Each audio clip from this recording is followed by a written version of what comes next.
2, 3. Hello and welcome back to the Mixing Music Podcast. I'm your host Dee Kei, and with me, as always, is Mixbus Glue Lu.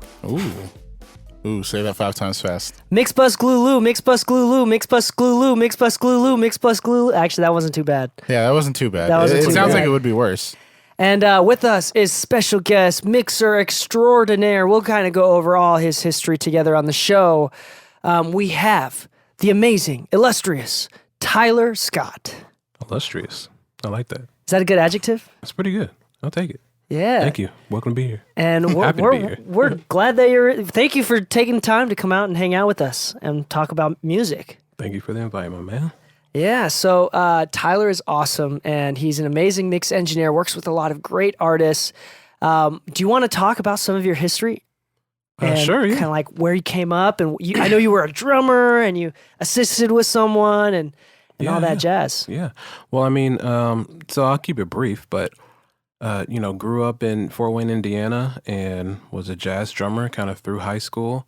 Ended up going to Berklee College of Music for music production engineering, was playing in big bands, and decided that I needed to do something else because I wasn't as good as I was hoping I was going to be on drums. So, no, I was okay, but I definitely loved engineering side of it and wanted to dive deeper. So, pursued down that road heavily, and once I graduated, ended up coming out here. Was fortunate enough to get an internship with Tony Maserati. And just studied and learned under him for about maybe about 4 or 5 years, I think. And here we are. That's crazy. And now you're working on great records as well. What kind of artists are some of your favorite artists that you're working on right now, and genres that you like to dabble in? Yeah, I mean, genres, let's see. I do a lot of pop. I do a lot of R&B. I'm working with a really cool country artist right now. We got some things country in the work. music. Yeah. So Camille Parker, that's her name, but we got some cool stuff coming up with her. But let's see, other artists. I did JoJo's recent album that just came out. I did that. Mm-hmm. Done some stuff for Jesse McCartney. His project I saw just that came one. out. Yep. Done a bunch of stuff with Chloe and Halle over the years. So yeah. Yeah, Jesse McCartney's comeback. Yeah, man. He's been out for a second, right? I think so. This new project though, I think it's gonna do well for him. All right, so this is totally. I got to ask this question before we kind of get into this. Yeah, mixing a R&B record, a rock record, a hip hop record. What do country mixers do? Like, what is a classical country mix, culturally speaking? What do they contain?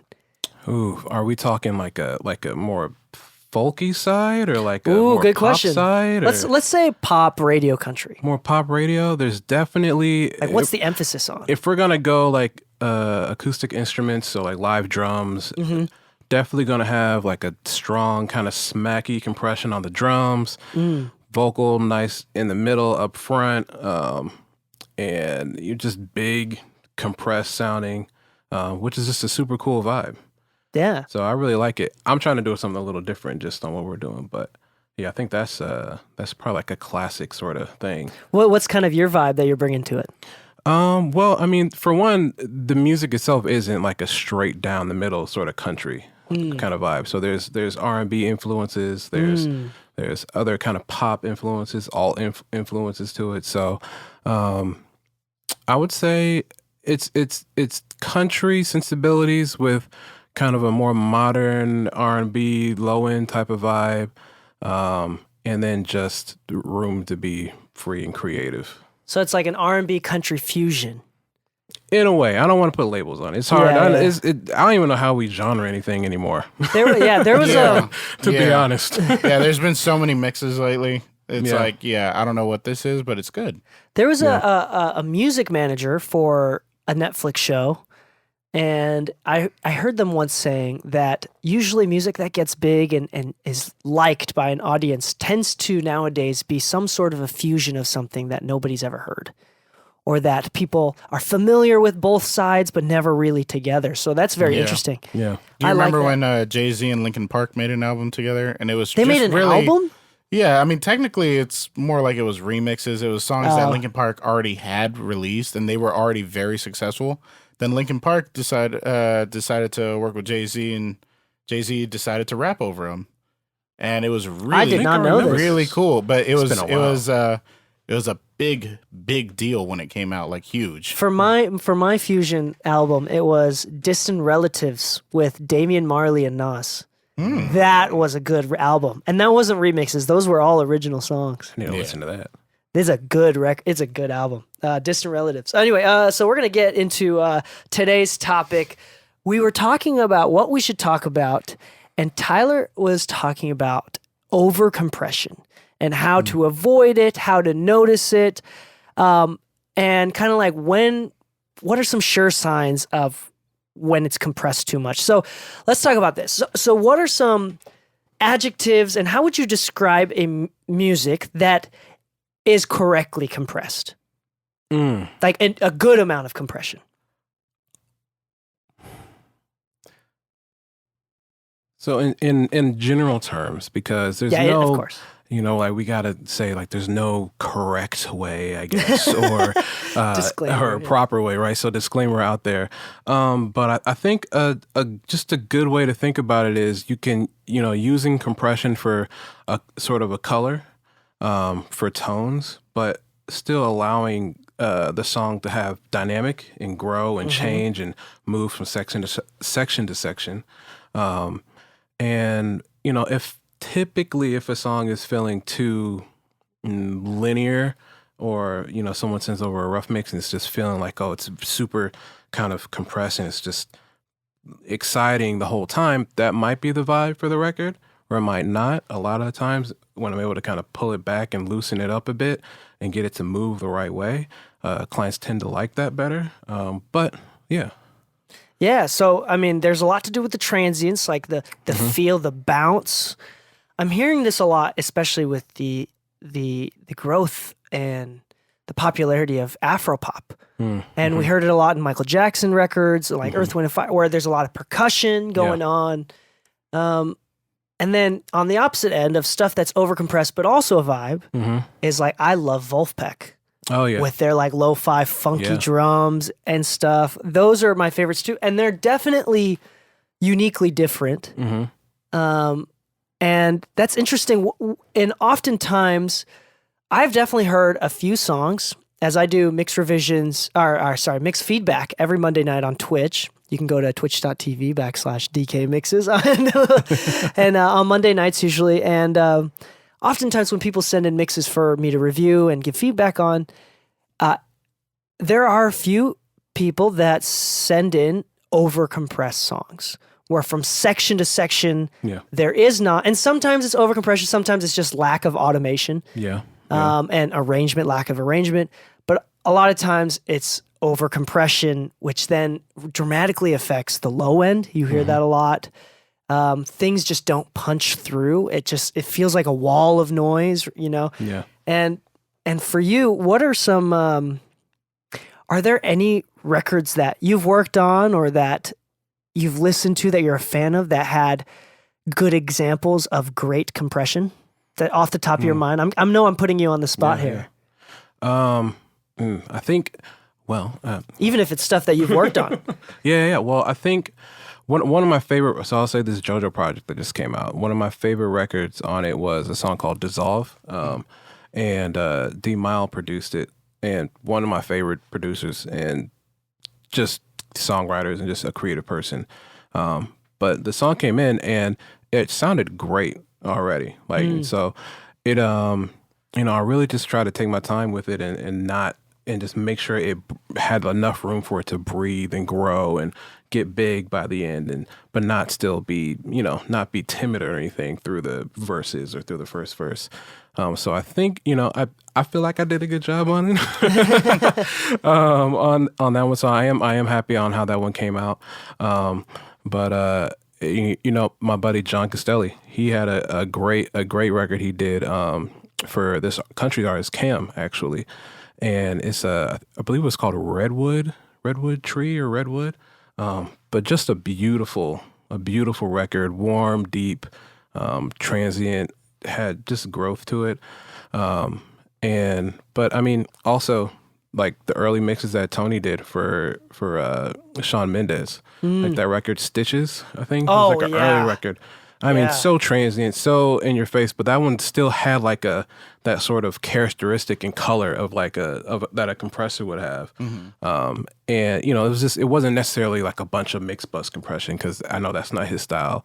But it's like just subtle little layers of just the sounds, how they might have been already treated just on the stem itself. I think that was also a really good kind of record to check out. Dope.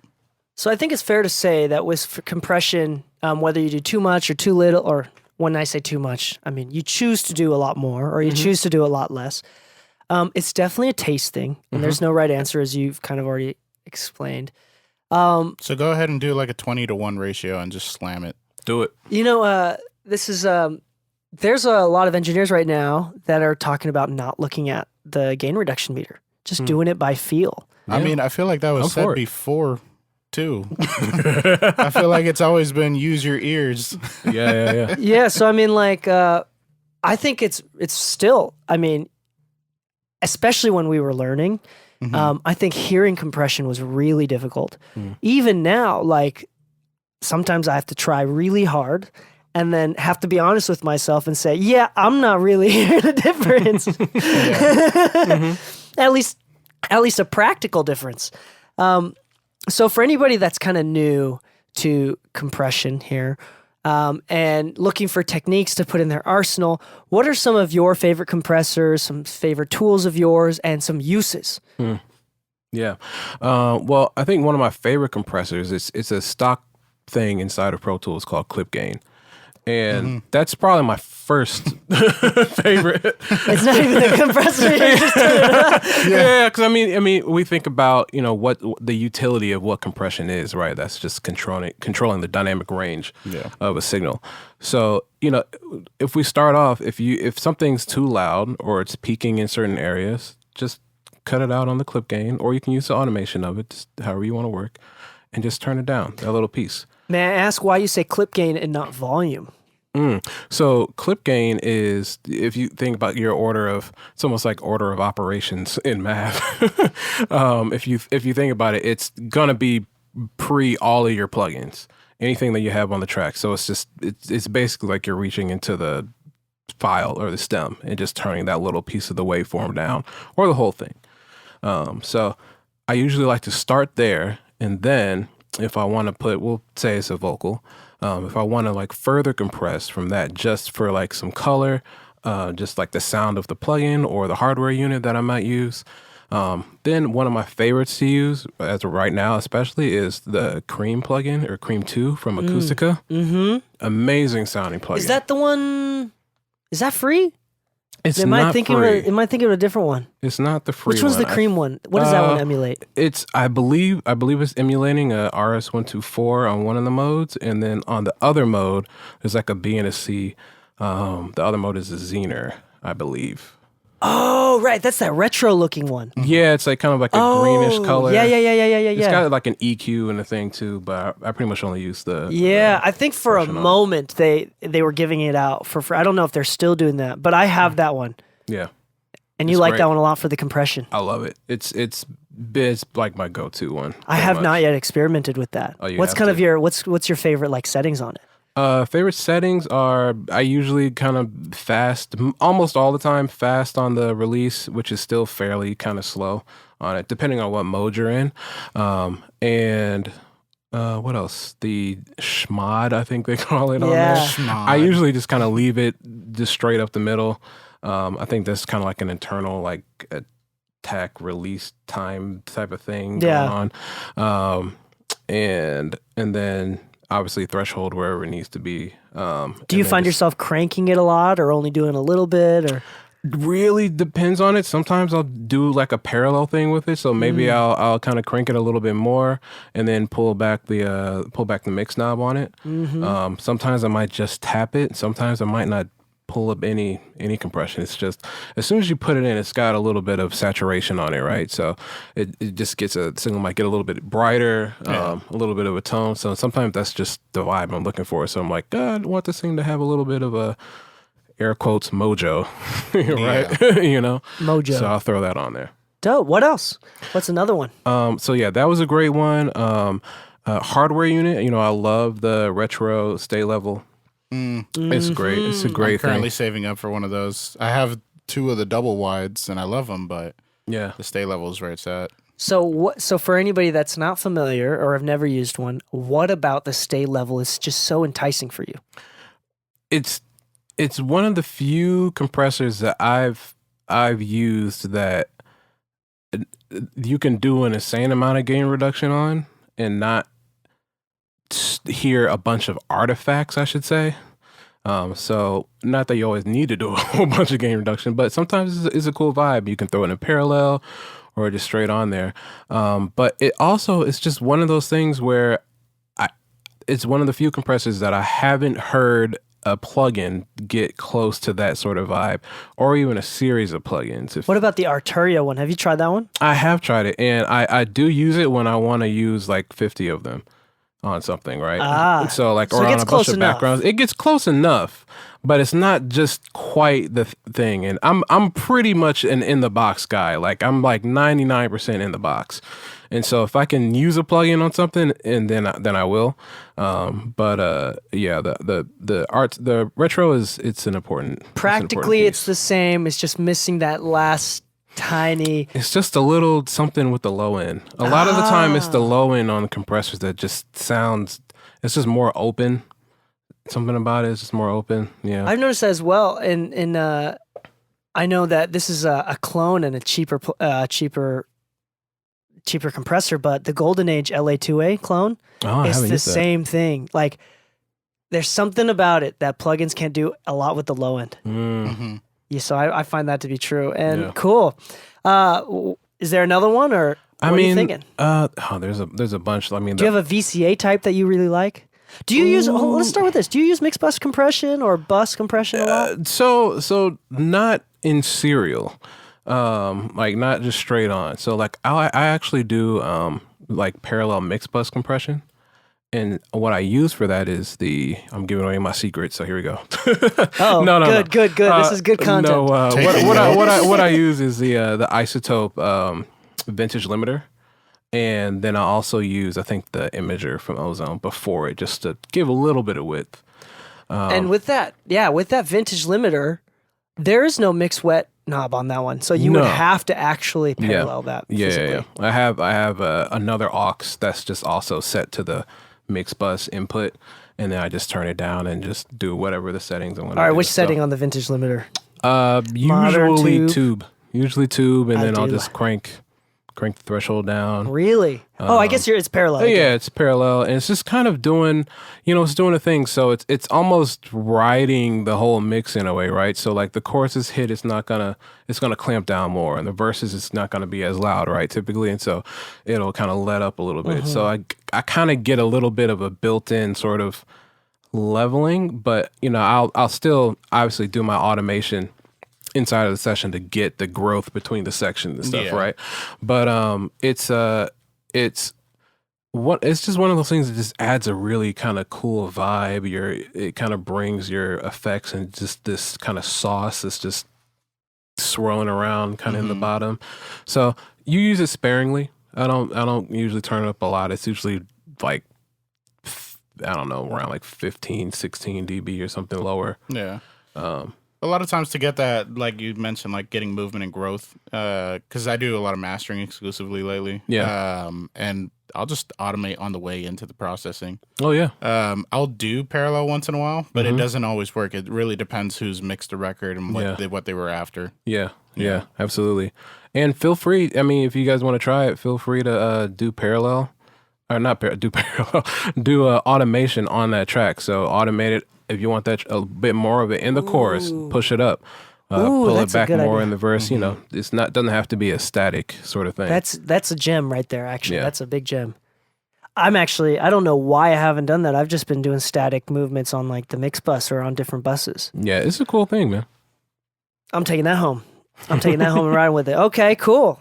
Literally writing the fader with it. Yeah, I mean, you really can. That's so Absolutely. fun. I find myself recently doing a lot more parallel as well over the years. I really like the sound of instead of taking off the transients, instead of taking off from the peaks, you're Yeah. kind of bringing in the valleys. Yeah. I do like that sound for many things. Have you experimented with, how do you feel about hardwired or built-in wet dry knobs versus smashing it and adding another aux or something? Do you think that sounds different? Not usually. I can't say that I've ever A/B'd that specifically. But most of the time I don't usually have a problem with it. If that changes, I'll let you know. Yeah. You suddenly get an email like, my opinion has shifted. Yeah, right. Look for the update. So that's awesome. I'll That's be cool. honest, I feel like I have heard a difference, but it's always been different depending on the developer. Yeah. Yeah, And I don't know if there's one static way of going about it, and I think that's why. And I also think it's because of like the volume change too. Yeah, Like it's with not the always mixed dry matched up knob, and everything. yeah. Yeah. Mm-hmm. Like I remember I was trying out a plugin recently, and I found that its auto gain compensation was really far off from accurate.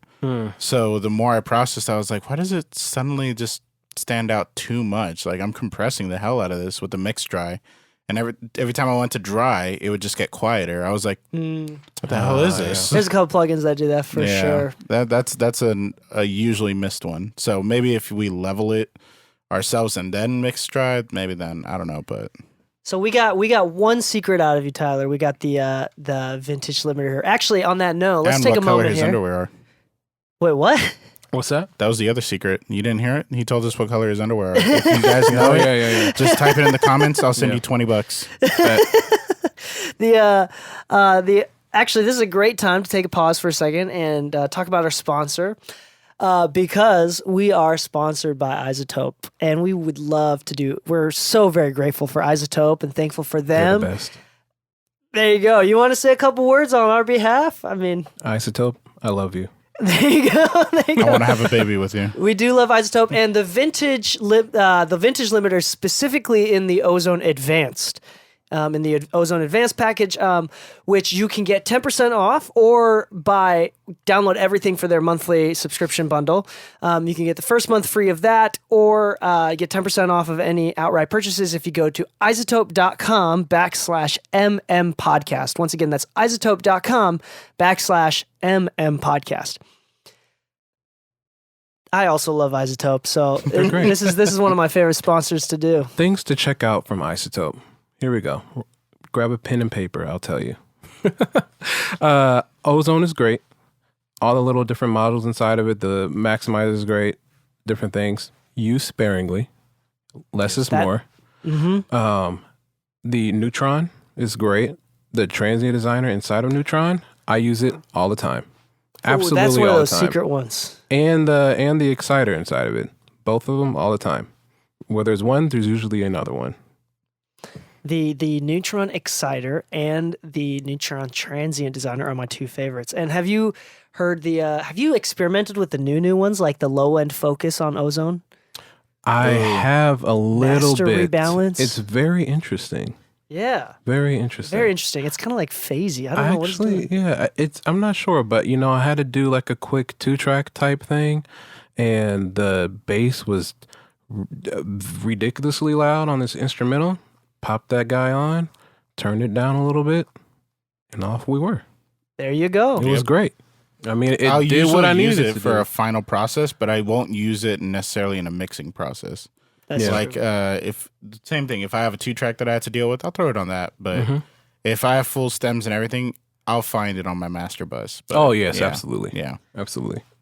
And I think the best thing. So what is another?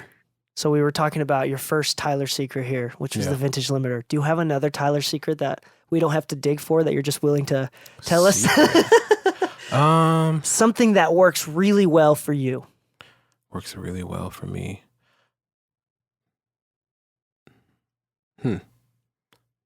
Just don't overdo it. I think with compression, just try, focusing on the basics first. And it sounds like oh yeah, do the basics. That'll get you everywhere you're gonna go. Yeah. But no, honestly, it's like when I start every mix, I'm going through. I'm usually just clip gaining stems up and down, kind of finding a balance that way. Not kind of leaving my faders around 0-ish. That's how I have people deliver stems to me is like I always have them start off kind of where they left off with the rough, right? So all the faders are at 0. I usually clip gain everything down so I have enough headroom, just kind of gain stage the session.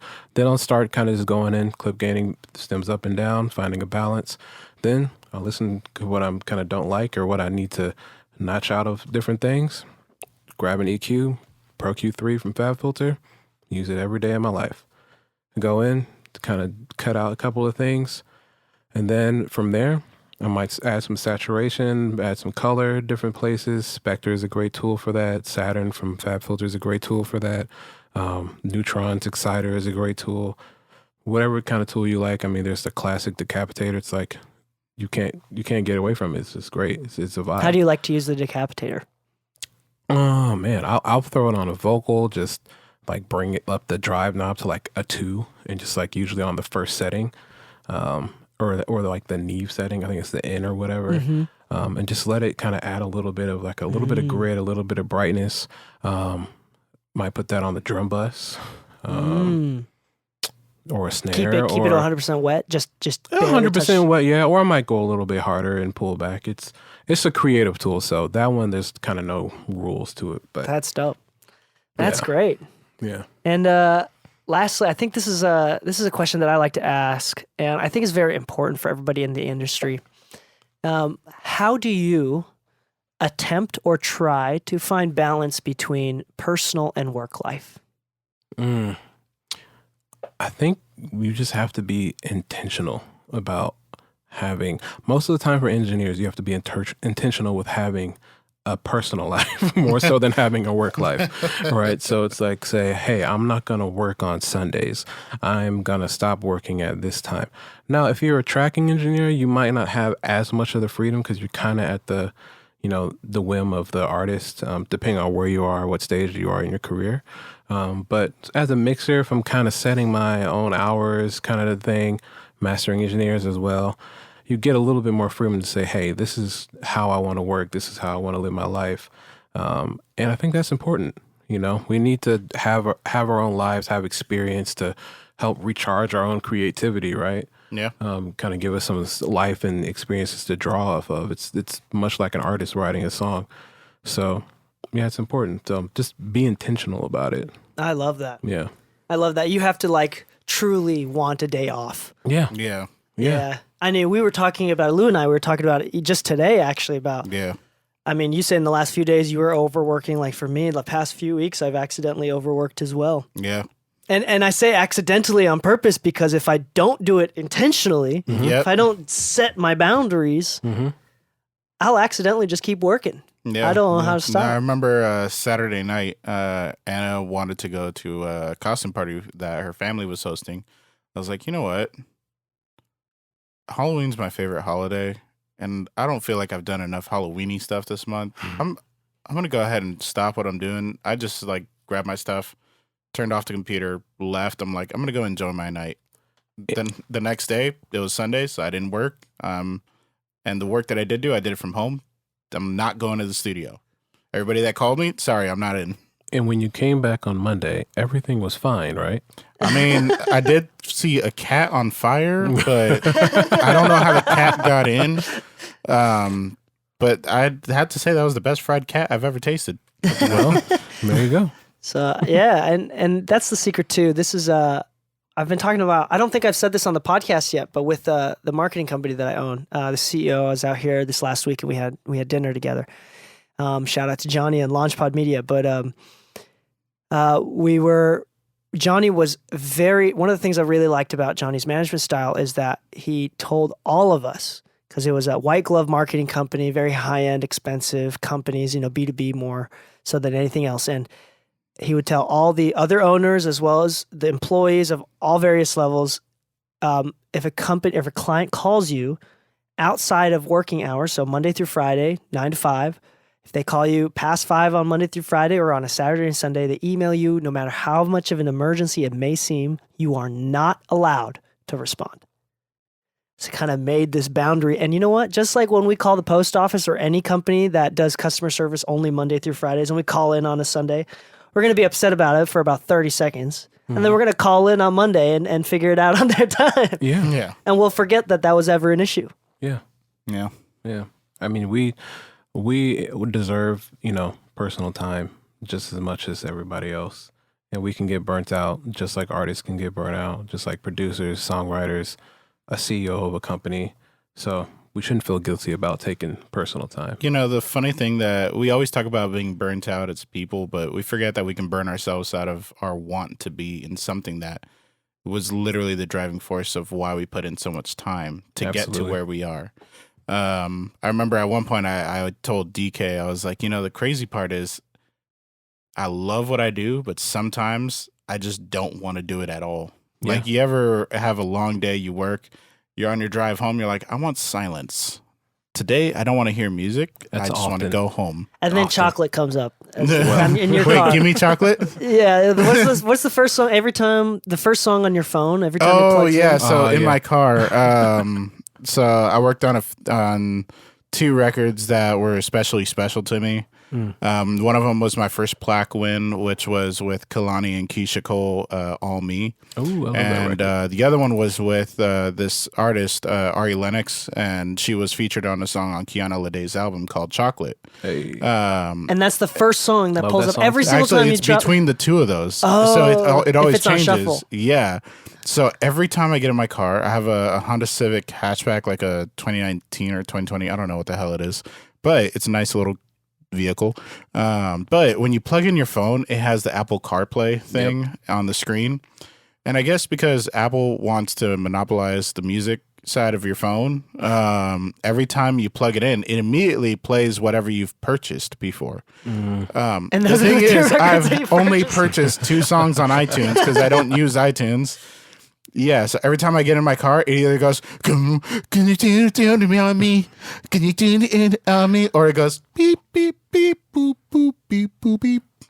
Every time. And it's the most frustrating thing after a long day. I've heard it at least 20 times as well. Yeah, like they're good starts to a song, but when you're tired of listening to music all day, they're the funniest starts to a song. For me, it was 18 by Ed Sheeran. Oh my God. That was the first song that I would just play every time I get in the car. Now, will you join me in sounding out the intro? It's like a guitar riff. I just can't. I don't ever want to hear the song again. I love the song, but I just can't. It was like for 2 years. It was rough. So on that note, I think we're really grateful for everybody here. The last thing that we want to say is, what is your social media? How can people reach out to you or find you and potentially even book you in future projects? You guys can hit me up. My Instagram is Tyler J. Scott. That's TYLERJSCOTT. And on there, you can find my email address. My website everything is there. So can we invite people to DM you with questions? DM me with questions. I'm there. My DMs are open. Hit me up. There you go. Nice. Thank you so much for joining us on this episode. We're really glad that you came. Thank you for having me, Dee and Lu. Oh yeah, thank you guys. So on that note, if you haven't already, subscribe to us on YouTube, or if you're listening on Apple Podcasts, please leave a 5-star review. That helps us a lot. We have a Discord where you can throw in your mixes. We have about 500 people in there in this moment when we're recording. And it's really, really great. Again, we live stream on Monday nights. Lu and I have a bunch of PDFs out for free via mixingmusicpodcast.com. We have a bunch of discounts and sponsors on the website. Feel free to visit that. Bunch of free content. I already said that. Happy mixing, my friends, and stay saucy. 1, 2, 3.